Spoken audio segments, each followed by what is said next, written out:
For 3,000 years, they had lived in peace on their beautiful world called Kasora. Their cities were made of crystal that caught the light of their twin suns. The towers sparkled like diamonds against the purple sky. The Valari themselves were tall and thin, with delicate wings that looked like glass. They moved slowly and spoke softly. Violence was something they only read about in old books. They were healers. Their medicine was the best in the galaxy. Species from 100 worlds came to Kasora to be cured of diseases that no one else could treat. The Valari asked for very little in return. They believed that helping others was the highest purpose of life. Elder Corim was the leader of the High Council. He was old, even by Valari standards.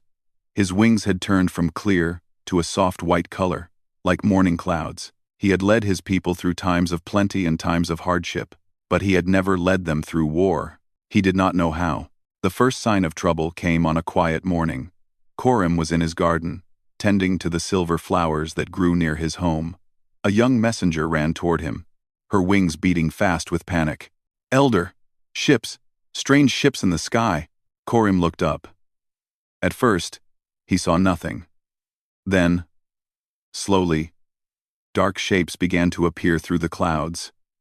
They were large and ugly, made of black metal. They did not sparkle like Valari ships. They looked like weapons. Within an hour, there were hundreds of them. They blocked out the suns and cast shadows over the crystal cities. The Draven had come. The Draven were conquerors. They moved from world to world, taking what they wanted and destroying what they did not need. They were large creatures with thick gray skin and 4 arms. Each arm ended in sharp claws. Their eyes were small and red, and they showed no kindness. Warlord Tarek commanded the invasion fleet. He had conquered 11 worlds before Kasora. He was proud of his record. The Valari would be easy, he thought. They had no army. They had no weapons. They would fall in days. He was right about one thing. The Valari could not fight back. The orbital bombardment began at noon. Draven ships fired burning plasma at the crystal cities below. The beautiful towers that had stood for thousands of years shattered like glass. Pieces fell to the ground in rivers of light. The sound was terrible. Like a million windows breaking at once, the Valari ran. They did not know what else to do. Mothers grabbed their children. Elders tried to guide the young to safety. But there was no safety. The fire came from everywhere. Elder Corim watched from the steps of the Grand Council Hall. Tears ran down his thin face. His people were screaming. His world was burning. And he could do nothing. "We must send a message," said Advisor Pela, who stood beside him. She was younger than Corim, but her eyes were filled with the same despair. "We must call for help." "Who will help us?" Corim asked. His voice was hollow. "We have no allies. We have no treaties. We are just healers." "Someone might answer," Pela said. "Anyone. We have to try." Corim nodded slowly. What choice did they have? They went to the communication center, which was still standing but badly damaged. The technicians worked quickly, their hands shaking with fear. They prepared a distress signal, the strongest one they could send. It would go out in every known language, on every known frequency. It would travel across the galaxy, crying out for help. Corim recorded the message himself. His voice trembled, but he spoke clearly. "This is Elder Corim of the Valari people. Our world is under attack.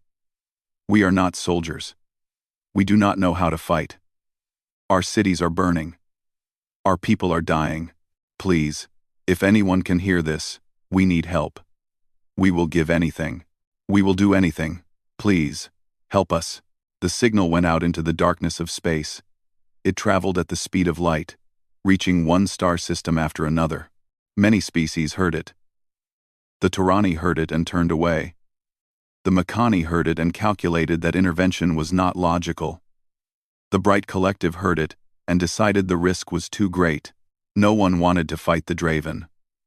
The Draven were too strong, too cruel. Better to let one small world die than to start a war that could kill millions. The hours passed, the days passed, no help came.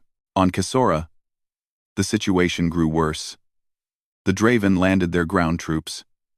Thousands of soldiers marched through the ruined cities, taking prisoners and killing those who resisted. The Valari did not resist. They did not know how. They simply waited to die. Elder Korim stayed in the Grand Council Hall with the other leaders. They had nowhere else to go. Outside, they could hear the sounds of destruction.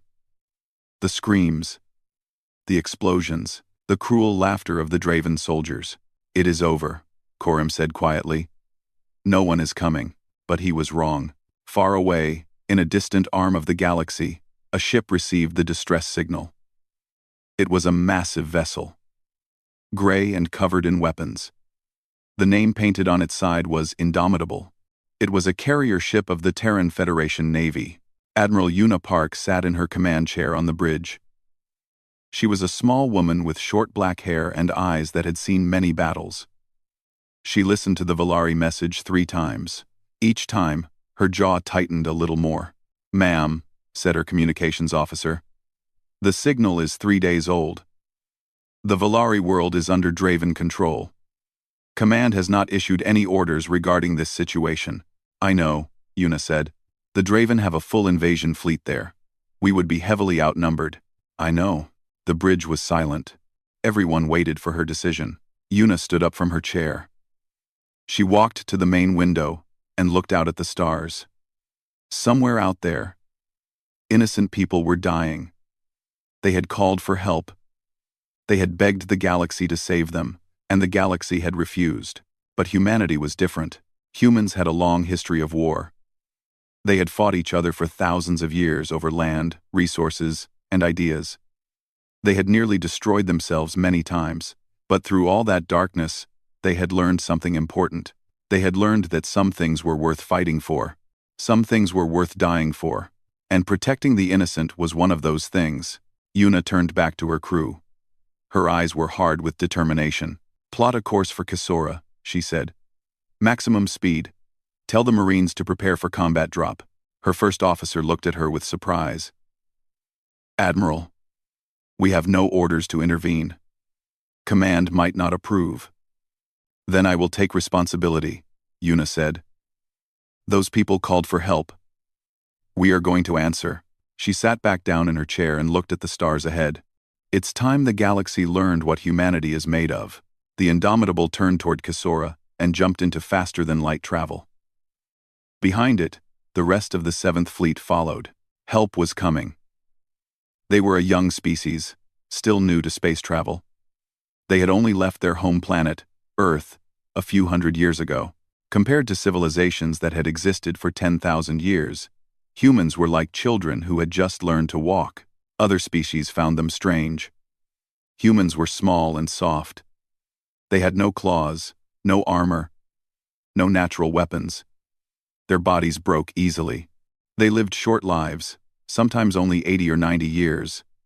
By the time a human learned something useful, they were already dying of old age, and they were violent. The older species had heard stories about human history. The wars, the weapons, the constant fighting. Humans had spent most of their existence trying to kill each other. They had invented terrible things. Bombs that could destroy entire cities, poisons that could kill millions. Most species avoided them. They were too dangerous, too unpredictable. Let them stay in their small corner of the galaxy, the others thought. Let them fight among themselves until they destroyed themselves. It was only a matter of time, but those species did not understand something important. Humans had learned from their wars. They had looked at all the death and suffering and decided to do better. They had united their planet. They had stopped fighting each other and started exploring the stars together. And they had never forgotten the lessons they learned in all those centuries of blood. They knew how to fight. They knew how to survive. And they knew how to protect those who could not protect themselves. The Indomitable traveled through space for 2 days. Inside its massive hull, 300 Marines prepared for battle. Sergeant Major Teho Kwan checked his equipment for the 10th time. He was 43 years old, a career soldier who had served in the Terran Marine Corps for 25 years. His face was hard and scarred. His hands were steady.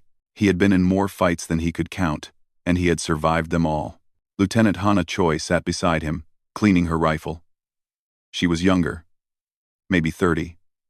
But her eyes had the same look that all combat veterans had. She had seen death, she had caused death, and she was ready to do it again if necessary. "What do we know about the Valari?" she asked. "Not much," Tejo said. "They're peaceful. No military. They make medicine. Good people. From what I hear. And the Draven? Bad people. They conquer worlds for fun. They enjoy killing." Tejo's jaw tightened. They're about to learn that was a mistake. Quote, across the room, Corporal Do-Hyun Lee was doing push-ups. He was the youngest Marine in the battalion. Only 22. This would be his first real combat mission. He was scared, but he would never admit it. He just kept doing push-ups, burning off the nervous energy. Private Eunji Kim watched him with amusement. She was a medic, small but tough. She carried a medical kit and a pistol. Her job was to keep people alive, but she could fight if she had to. "You're going to tire yourself out," she said to Do-Hyun. "I'm fine," he said between breaths. "Just getting ready. The best way to get ready is to rest. Trust me. You'll need your strength." Do-Hyun stopped and sat up. His face was covered in sweat. "Is it true what they say? About the Draven? What do they say?" "That they eat their prisoners." Eunji shrugged. "I don't know, and I don't care. We're not going to be prisoners." The ship's speakers crackled to life. Admiral Yuna Park's voice filled the room. "Attention all personnel. We will arrive at Kasora in 6 hours. Intel reports suggest that the Draven have taken control of most of the planet. The Valari capital city, Lumina, is under siege. Civilian casualties are high and rising. Our mission is to break the siege, protect the survivors, and push the Draven off the planet." She paused. "I'm not going to lie to you. We are outnumbered. The Draven have more ships and more soldiers. Command has not officially approved this mission. We are doing this because it is the right thing to do. If anyone has a problem with that, speak now." No one spoke. "Good. I didn't think so. Prepare for combat. Park out."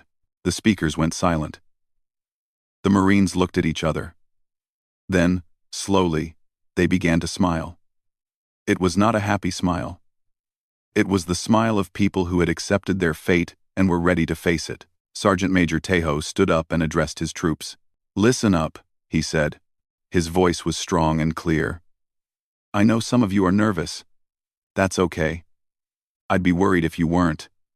What we're about to do is dangerous. Some of us might not come back." He paused and looked at their faces. Young faces, old faces, scared faces, brave faces. "But remember why we're doing this. Down on that planet, there are innocent people dying. They called for help. The whole galaxy heard them, and the whole galaxy turned away. But not us. We're humans. We don't turn away from people who need help. That's not who we are." He picked up his rifle and held it in front of him. "We come from a planet that tried to kill us every single day. Ice ages, plagues, predators, disasters. And you know what? We survived. We survived because we learned to fight. We learned to protect each other. We learned that together, we can beat anything." His voice rose with passion. "The Draven think they're strong because they have big armies and big ships, but they don't know what real strength is. Real strength is standing up when everyone else sits down. Real strength is fighting for people you've never met because it's the right thing to do. Real strength is being human." He looked at his Marines one more time. "So when we hit that ground, I want you to show them. Show them what happens when you hurt innocent people. Show them what happens when you make humanity angry. Show them why the universe should be afraid of us." The Marines roared in response. They raised their fists and shouted. The sound filled the ship, echoing through the metal halls. Tejo nodded with satisfaction. They were ready. 6 hours later, the Indomitable dropped out of faster-than-light travel above Kasora. The planet was beautiful, covered in oceans and forests, and crystal cities. But it was also burning. Smoke rose from a dozen locations. Draven warships hung in orbit like vultures waiting for their prey. Admiral Unipark studied the tactical display. The enemy fleet was large, but it was spread out. They were not expecting an attack. Why would they? No one had ever come to save one of their victims before. Launch the dropships, she ordered. All Marine battalions, go now.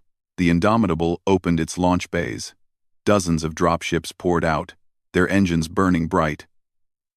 They dove toward the planet's surface, carrying 300 Marines into the fire. In the lead dropship, Sergeant Major Tejo watched the ground get closer and closer. The sky was filled with smoke and flames. Enemy anti-air fire streaked past the windows. He checked his rifle one last time. He said a quiet prayer. Then he looked at his Marines. "Remember who we are," he said. "Remember what we fight for." The dropship shook as it entered the atmosphere. The heat shields glowed red. Warning lights flashed, but the Marines were calm. They had trained for this. They had been born for this. The aliens had cried for help, and the Terran Marines had answered. Warlord Tarek stood in the center of the ruined city of Lumina. Around him, his soldiers were doing their work. They dragged Valari prisoners through the streets. They searched buildings for hidden survivors. They laughed and joked while the crystal towers burned behind them. Tarek was pleased. The conquest was going exactly as planned. The Valari had no fight in them. They surrendered without resistance. They cried and begged for mercy. But they never fought back. It was almost boring. "Sir," one of his officers said, approaching with a tablet, "we have reports of strange ships entering the system." Tarek did not look up from the map he was studying. Strange ships? What kind? Unknown design. They came out of faster-than-light travel about an hour ago. They are approaching the planet now. Unknown. How many? Approximately 30 vessels. One carrier, several cruisers, the rest are smaller combat ships. Tarek finally looked up. His red eyes narrowed. "Who are they?" "We believe they are humans, sir." "Humans?" Tarek made a sound that was something like a laugh. "Those primitive creatures? What are they doing here?" "We do not know, sir. They are not responding to our communications." Tarek waved his hand dismissively. "It does not matter. Humans are weak. Their ships are inferior. If they want to interfere, we will destroy them like we destroy everyone else." He went back to his map. The humans were nothing to worry about.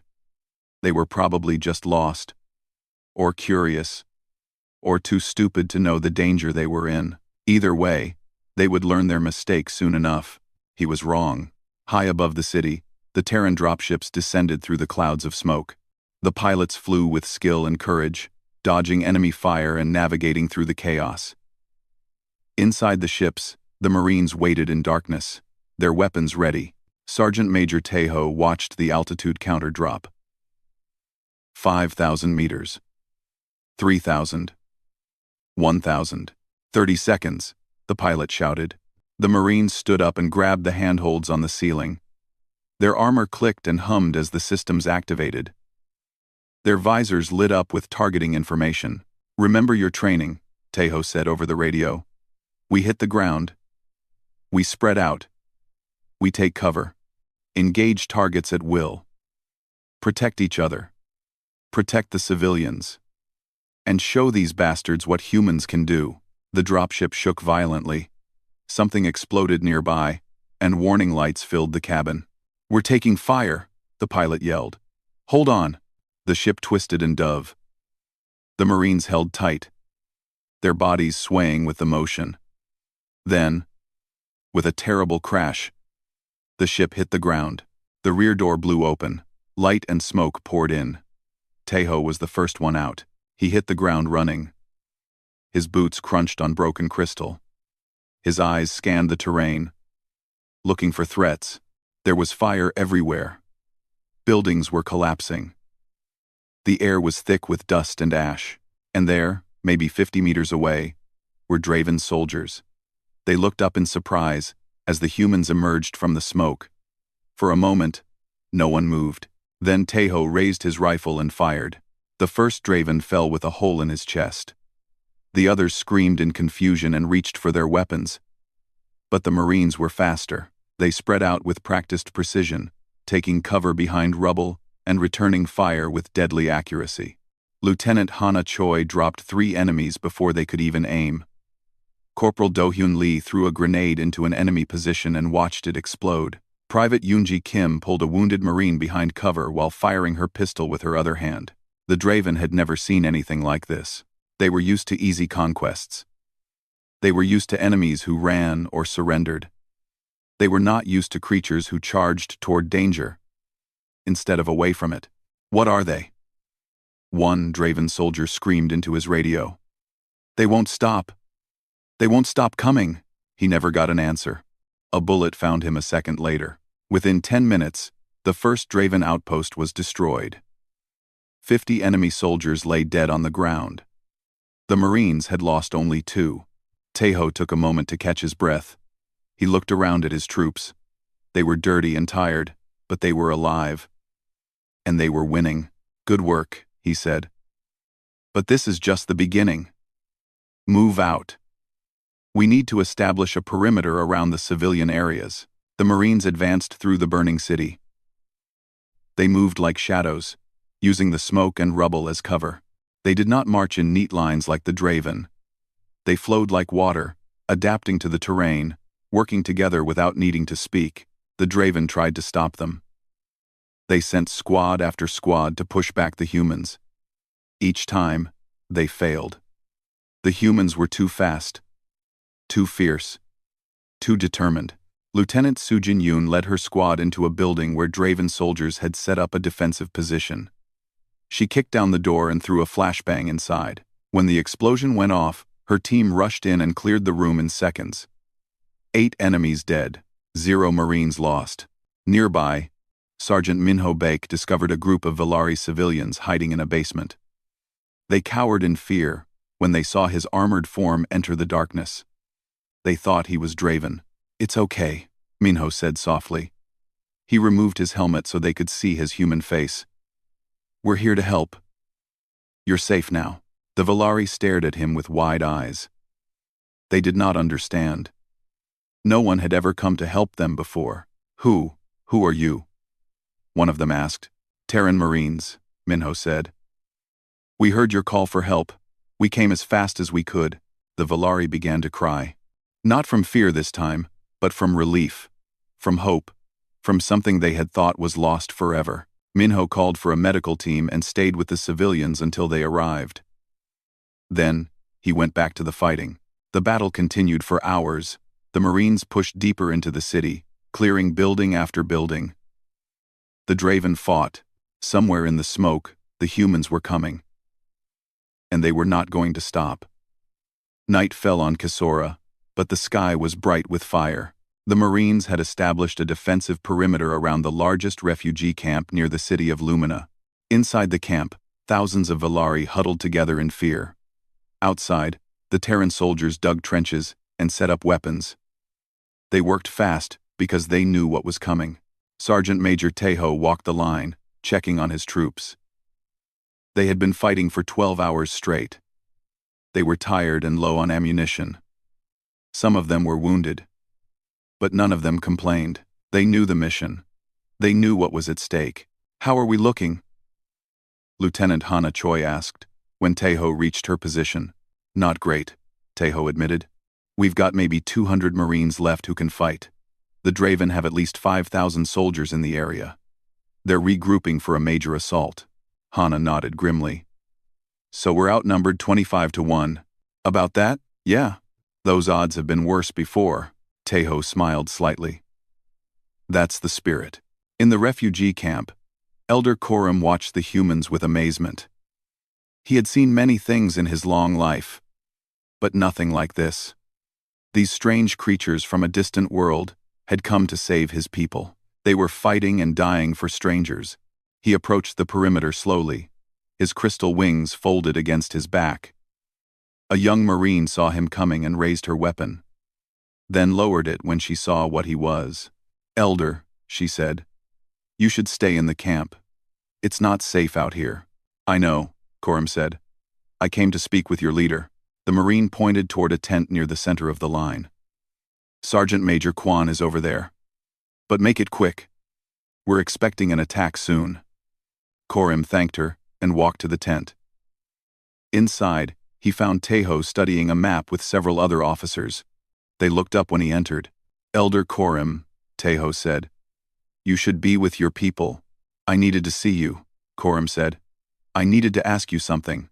Ask. Coram took a deep breath. His old body trembled with emotion. Why? Why did you come? The galaxy ignored our call. Everyone turned away. But you came. You are dying for us. Why? Tejo was quiet for a moment.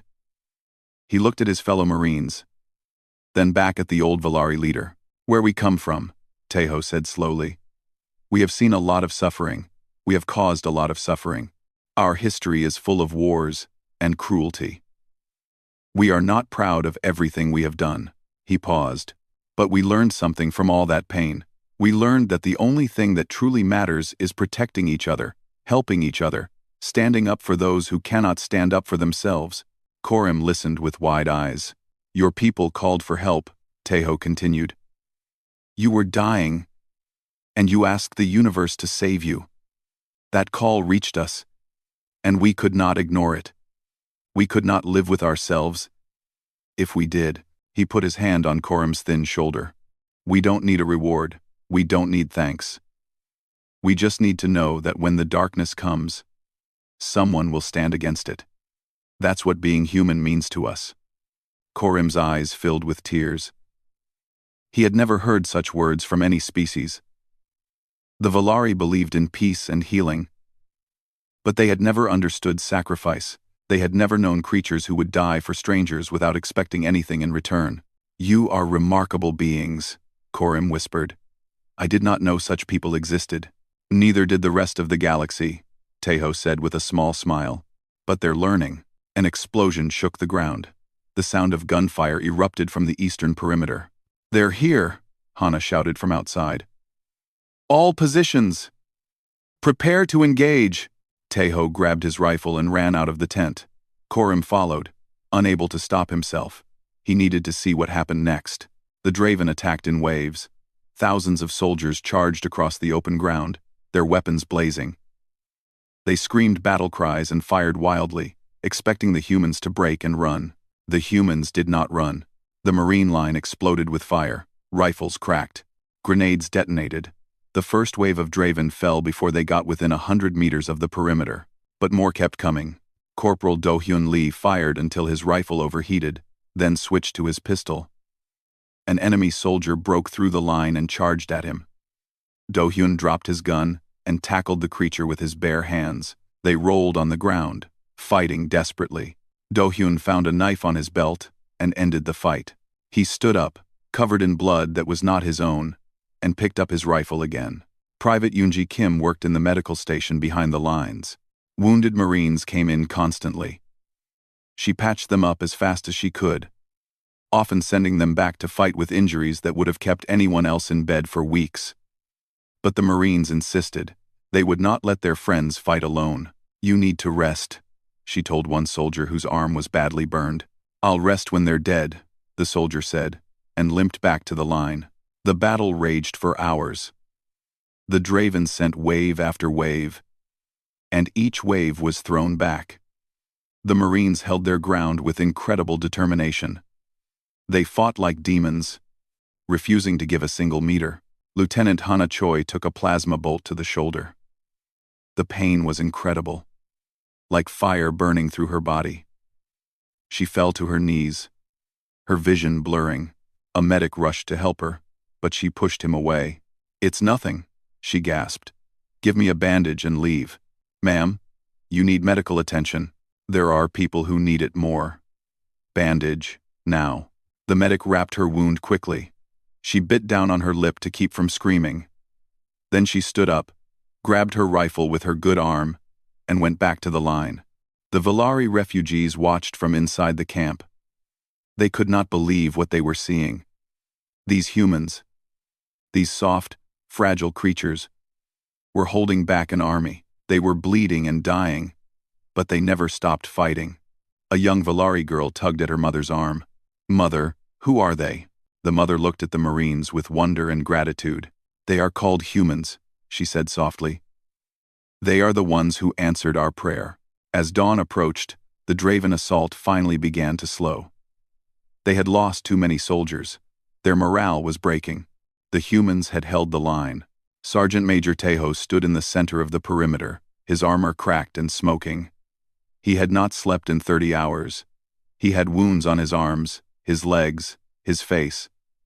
But he was still standing. Around him, 147 Marines were still alive. They had started with 300. They had lost more than half their number, but the refugees were safe. Thousands of Valari were alive because of their sacrifice. Tejo looked up at the sky. The first light of the new day was breaking through the smoke. Somewhere out there, reinforcements were coming. The rest of the 7th Fleet was on its way. They just had to hold on a little longer. He raised his fist to his surviving Marines. "We held," he said, his voice hoarse but strong. "We held the line." The Marines responded with tired cheers. They were exhausted, wounded, and outnumbered. But they had done the impossible.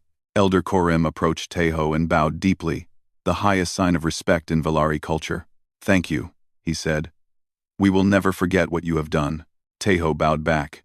"The fight isn't over yet, Elder. But I promise you this. As long as one human is still breathing, we will protect your people." He meant every word. Admiral Una Park had not sent her Marines alone. While they fought on the ground, she led the 7th Fleet against the Draven Armada in orbit. It was a battle that would be remembered for centuries. The Draven had more ships, they had more firepower, they had more experience in space combat. On paper, they should have won easily, but humans did not fight according to paper. The Terran carrier times, indomitable times, charged directly at the center of the Draven formation. The enemy commander laughed when he saw this. It was suicide, he thought. One carrier against 100 warships. Then the times, indomitable times, opened fire. Every weapon on the massive ship activated at once. Missiles streaked through space. Energy beams cut through the void. Fighter craft launched from its hangars in swarms, diving toward enemy ships like angry insects. The Draven flagship took 17 direct hits in the first minute of battle. "Impossible!" the enemy commander screamed. "Their weapons are not that powerful." But power was not the only thing that mattered. The Terrans had something the Draven did not understand. Desperation. They were fighting for something more than victory. They were fighting for the lives of innocent people below. And that made them dangerous. Commander Jihei Kang led the fighter squadrons. She was one of the best pilots in the fleet. With reflexes that seemed almost supernatural, her fighter danced through enemy fire, destroying one Draven ship after another. "Squadron 3, follow me," she ordered over the radio. "We're going for their command ship." "Ma'am, that's the most heavily defended target in their fleet." "I know, that's why we're going for it." The fighters dove toward the Draven flagship. Anti-aircraft fire filled the space around them. 2 Terran pilots were destroyed in the first seconds. Then 3 more. But the rest kept coming. Jihei fired her missiles at the flagship's bridge. The explosions ripped through the enemy ship's armor, causing massive damage. The Draven commander died in the blast, along with most of his senior officers. Without leadership, the Draven fleet began to fall apart. Meanwhile, the destroyers times Soul's Pride times and times Busan Fury times executed a bold maneuver. They flew directly into the enemy formation, ignoring the damage they took. Their goal was not to survive. Their goal was to cause chaos. Captain Donghyun Shin commanded times Soul's Pride *. His ship was badly damaged, with fires burning on multiple decks. Half his crew was dead or wounded. But he kept fighting. "Helm, bring us alongside that cruiser," he ordered. "All batteries. Fire at point-blank range." "Sir, we won't survive that exchange." "I know. Do it anyway." The 2 ships came together in a storm of fire. Both were destroyed in the explosion. But the Draven lost a ship worth 10 times more than the Terran destroyer. And the sacrifice opened a hole in their formation. Admiral Yuna saw the opportunity and seized it. "All ships, advance through the gap," she commanded. "Push them back. Don't give them time to reorganize." The Terran fleet surged forward. They fought with a fury that the Draven had never seen. Ship after ship fell on both sides, but the humans never stopped pushing. They never stopped attacking. In orbit, the battle raged for 6 hours. By the end, the Draven armada was in ruins. More than half their ships were destroyed or disabled. The survivors were fleeing toward the edge of the system. The 7th Fleet had suffered heavy losses too. But they had won. On the ground, the tide was also turning. Reinforcements arrived from the fleet. Drop pods fell from the sky carrying fresh troops and supplies. The 12th Armored Division rolled out of transport ships, their heavy tanks crushing enemy positions beneath their tracks. Major Sun Wuhan led the armored assault. His tanks punched through Draven lines with devastating force. The enemy soldiers tried to fight back, but they had nothing that could stop Terran armor. "All units, advance," Sun Wu ordered. "Push them out of the city. No retreat. No mercy." The Draven resistance crumbled. Soldiers who had conquered 11 worlds threw down their weapons and ran. They had never faced an enemy like this. They did not know how to fight creatures who were not afraid to die. At the refugee camp, the surviving Marines watched the reinforcements arrive with relief. They had held the line for almost 20 hours. They had lost many friends. But they had done their job. Sergeant Major Tejo felt a weight lift from his shoulders as he saw the tanks rolling past his position. They were going to win. The Valari were going to be saved. Lieutenant Hana Choi stood beside him, her wounded arm in a sling. She smiled for the first time since the battle began. "We did it," she said. "Not yet," Tejo replied. "But soon." Medic Neon Song had arrived with the reinforcements. She was a small woman, with kind eyes and steady hands. She went immediately to work, helping the wounded Marines and Valari alike. She worked for 36 hours straight without sleep. She treated burns, bullet wounds, broken bones. She held the hands of dying soldiers and whispered comforting words. She saved more lives than she could count. When someone finally forced her to rest, she fell asleep in seconds. The final push came at sunset on the 3rd day. The Draven had retreated to their main base outside the city. They had maybe 2,000 soldiers left, along with Warlord Tarek and his personal guard. They were surrounded by Terran forces on all sides. Admiral Yuna Park landed on the surface to take command of the final assault. She walked through the ruined streets of Lumina, seeing the destruction the Draven had caused. Her jaw tightened with anger. "Status report," she said to her officers. "The enemy is trapped," one of them replied. "They have no escape route. Their ships are destroyed or captured. They're finished. Then let's end this." The attack began at dusk. Terran forces advanced from every direction. Artillery pounded enemy positions. Infantry moved through the rubble, clearing building after building. Tanks crushed barricades and bunkers. The Draven fought desperately, but it was no use. They were outgunned, outmaneuvered, and outmatched. One by one, their positions fell. Warlord Tarek watched his empire crumble around him. He had conquered 11 worlds. He had killed millions. He had thought himself invincible. Now he was trapped in a ruined building with a handful of guards, listening to the sounds of battle getting closer. A human soldier appeared in the doorway. It was Sergeant Major Tejo, his armor covered in dust and blood. "Warlord Tarek," Tejo said calmly. "You have 2 choices. Surrender or die. Choose now." Tarek looked at the human. This small, fragile creature had defeated him. His army, his fleet, his reputation, all destroyed by beings the galaxy considered primitives. For a moment, he considered fighting, dying with honor, as a warrior should. But when he looked into Tejo's eyes, he saw something that made him hesitate. Not hatred, not anger, just cold, absolute determination. These humans would not stop. They would never stop. If he killed this one, Another would come. And another. And another. Until every Draven was dead. Tarek dropped his weapon. "I surrender," he said quietly. Tejo nodded. "Smart choice." The Marines moved in and secured the prisoners. The battle for Kasora was over. The humans had won. The smoke was still rising from the ruins of Lumina when Admiral Una Park walked through the streets. The battle was over, but the cost was everywhere. Crystal towers lay shattered on the ground.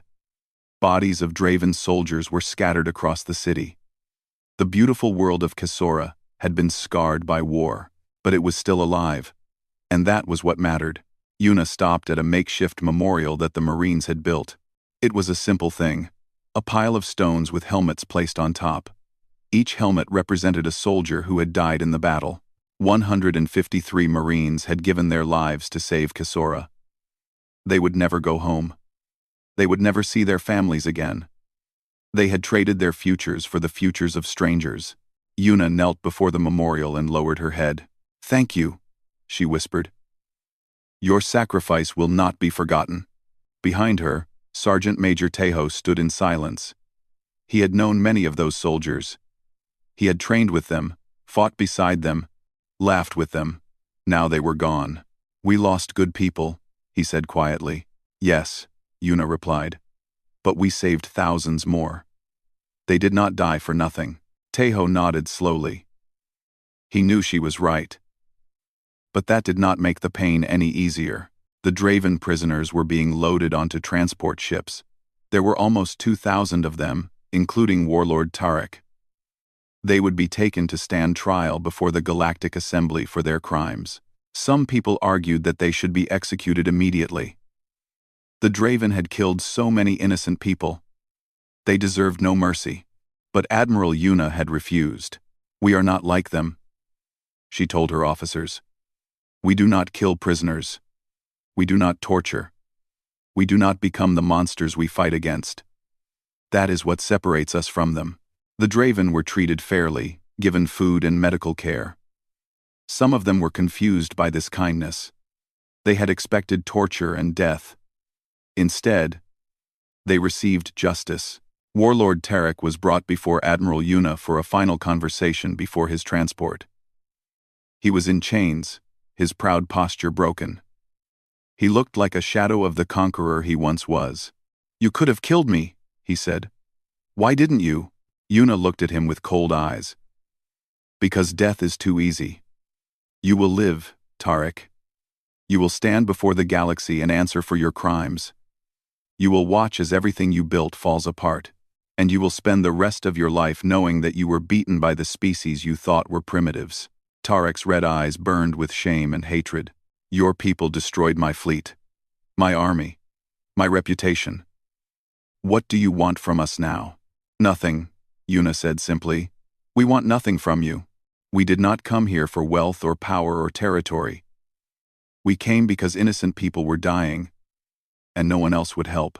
She leaned closer to him. "Remember that, Tarek. Remember that humans do not need a reason to help others. We do not need a reward. We do what is right because it is right. And that is something your kind will never understand." She walked away, leaving the warlord alone with his thoughts. On the other side of the city, the Valari were beginning to emerge from hiding. They walked through the ruins of their home, tears streaming down their faces. Everything they had built over thousands of years was gone, but they were alive. Their families were alive. Their future was alive. Elder Coram gathered the survivors in what remained of the Grand Council Hall. The building was damaged, but it still stood. It was a symbol of hope. "My people," he said, his voice echoing through the broken chamber. "We have survived. We have lost much. But we are still here. And we did not survive alone." He turned toward the door, where a group of Marines stood in respectful silence. "These humans came to our aid when no one else would. They fought for us. They died for us. They asked for nothing in return except that we survive." The Valari looked at the Marines with wonder and gratitude. "I have lived a long time," Coram continued. "I have met many species from many worlds. But I have never met beings like these. They are warriors. Yes, they are fierce and dangerous. But they are also kind. They are also brave. They are also good. He walked toward Sergeant Major Tejo and bowed deeply. On behalf of all Villari, I thank you. We owe you our lives. We owe you everything. Tejo bowed back. You don't owe us anything. Elder, we did what any human would do. We protected people who needed protecting. Then humanity is truly blessed, Coram said. For if all your people are like you, then the galaxy has nothing to fear from humans. Tejo smiled slightly. I wouldn't go that far. We can be pretty scary when we want to be. Coram laughed softly. It was the first time he had laughed in many days. Outside, the reconstruction had already begun. Terran engineers were helping to clear rubble and repair damaged buildings. Medical teams were treating injured Villari. Supplies were being distributed to refugees. The humans worked alongside the Villari, teaching them how to rebuild. They asked for no payment, no recognition. They simply worked. A young Villari child approached Private Unji Kim, who was resting near a ruined fountain. The child was small and scared, but also curious. Are you a human? The child asked. Unji smiled and knelt down to the child's level. Yes, I am. I am. Why did you come to save us? Unji thought about the question for a moment. How do you explain something so simple to someone who has never experienced it? Because you needed help, she finally said. And where I come from, we help people who need it. That's what being human means. The child tilted her head. Is that why you're so strong? Maybe, Unji said. Or maybe we're strong because we have something worth fighting for. What's that? Unji looked around at the ruined city, at the Villari survivors, at her fellow Marines who were still working despite their exhaustion. Each other, she said simply. That night, the Terran fleet remained in orbit around Kisora. They would stay for as long as they were needed. Admiral Una Park stood on the bridge of the Time's indomitable asterisk, looking down at the planet below. The fires were dying out. The smoke was clearing. Life was returning to Kisora. Her communications officer approached her. Ma'am, we're receiving messages from other species. They want to know what happened here. What are they saying? They're surprised, ma'am. They didn't think anyone would challenge the Draven. They want to know why we did it. Una looked out at the stars. Tell them the truth, she said. Tell them that the Villari called for help. And humanity answered. Tell them that we don't need reasons to do what's right. Tell them that this is who we are. She paused. And tell them that if anyone else needs help, we'll answer that call too. The message went out across the galaxy. And slowly, species that had ignored humanity for centuries began to pay attention. Something had changed. The universe would never be the same.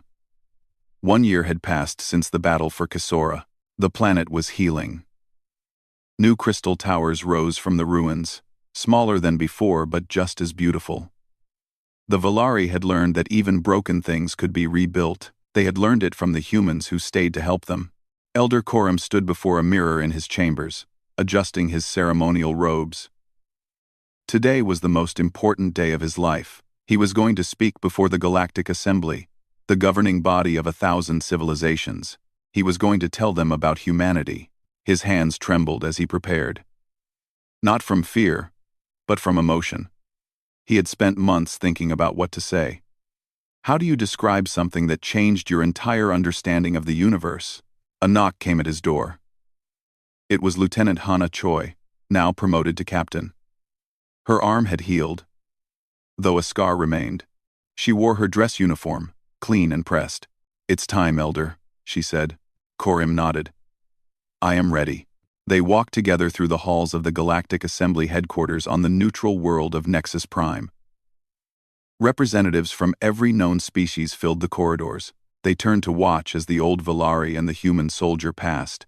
Some looked at them with curiosity, others with suspicion, a few with hope.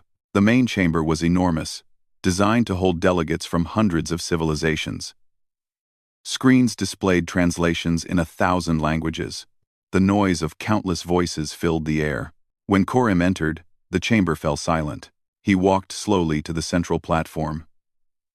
Behind him, Admiral Yuna Park, Sergeant Major Teho Kwan, and the surviving Marines of the 47th Battalion took their seats. They had been invited as guests of honor. Coram looked out at the assembly.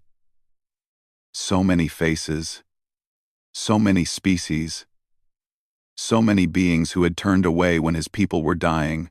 He took a deep breath and began to speak. 1 year ago, my world was invaded. The Draven came with their warships and their soldiers. They burned our cities. They killed our people. They showed no mercy, no kindness, no humanity. He paused on that last word. We sent out a distress call.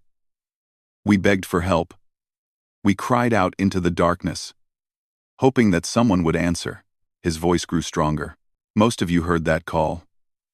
I know you did. Our signal reached every corner of the galaxy. And what did you do? He looked around the chamber, meeting the eyes of delegates who squirmed in their seats. You did nothing. You calculated the risks. You measured the costs. You decided that the Valari were not worth saving. You decided that fighting the Draven was too dangerous, too expensive, too troublesome. Silence filled the chamber. No one could deny what he said. We were dying, Coram continued. My people, who had never harmed anyone, were being slaughtered. And the galaxy watched and did nothing. His voice cracked with emotion. But someone did answer. Someone heard our cry and came to save us. They came from the other side of the galaxy. A species that most of you had dismissed as primitives, a species that you thought was too young, too violent, too dangerous. He turned toward the Marines. Humanity came. They came with their ships and their soldiers. They came knowing they were outnumbered. They came knowing they might die. And they fought for us. On. The chamber was completely silent now. Every eye was on the old Valari. I asked them why. Why would they risk everything for strangers? Why would they die for a species they had never met? He smiled through his tears. Do you know what they told me? They said that where they come from, they do not leave people behind. They said that protecting the innocent is what being human means. They said that some things are more important than survival. He walked closer to the Marines, his voice rising with passion. I watched these humans fight against impossible odds. I saw them bleed and suffer and die. I saw them carry wounded Valari across battlefields under enemy fire. I saw them hold the line against thousands of Draven soldiers, refusing to retreat, refusing to surrender. He stopped in front of Sergeant Major Teho. This man lost 153 soldiers saving my people. 153 lives, given freely, without any expectation of reward. 153 families who will never see their loved ones again.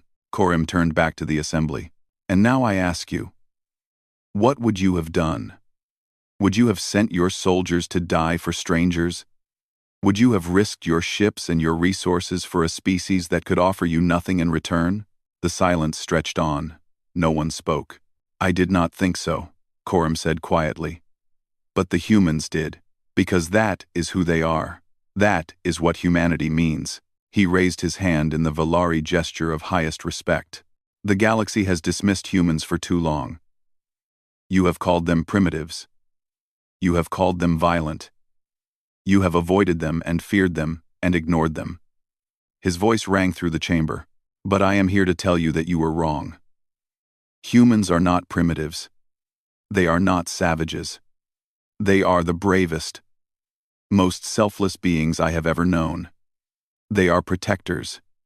They are heroes. They are the best of what intelligent life can be. Admiral Yuna Park stood up. She walked to stand beside Elder Coram. Behind her, the Marines rose to their feet as well.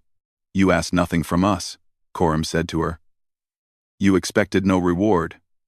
So, let me give you something anyway. He faced the assembly one final time. I speak for the Valari people when I make this promise. If humanity ever calls for help, we will answer. We will come with everything we have.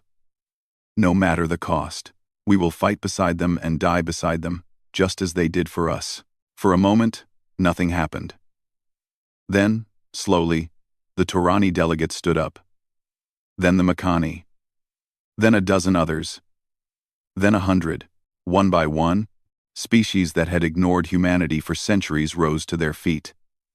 They did not applaud. They did not cheer. They simply stood, acknowledging what they had witnessed. Humanity had proven something that day. Not with words, not with diplomacy, not with trade or technology. They had proven it with blood and sacrifice and courage. They had proven that they were not just another species among millions. They were something special, something the galaxy needed. Admiral Yuna looked out at the standing delegates. Her face was calm, but her eyes shone with pride. "We did what anyone should do," she said quietly. "We answered a call for help. That's all." Elder Coram shook his head. "No, Admiral, that is not all. That is everything." Outside the assembly chamber, the news spread across the galaxy. Reports of what happened at Kasora reached every world, every station, every ship. People who had never thought about humanity suddenly wanted to know more. Who were these beings who fought for strangers? Who were these creatures who valued honor over survival? Who were these humans who came through fire and smoke to save the innocent? The answers spread like light through the darkness. Humans were protectors. Humans were fighters. Humans were friends to those who had no friends. And from that day forward, a new proverb spread across the stars.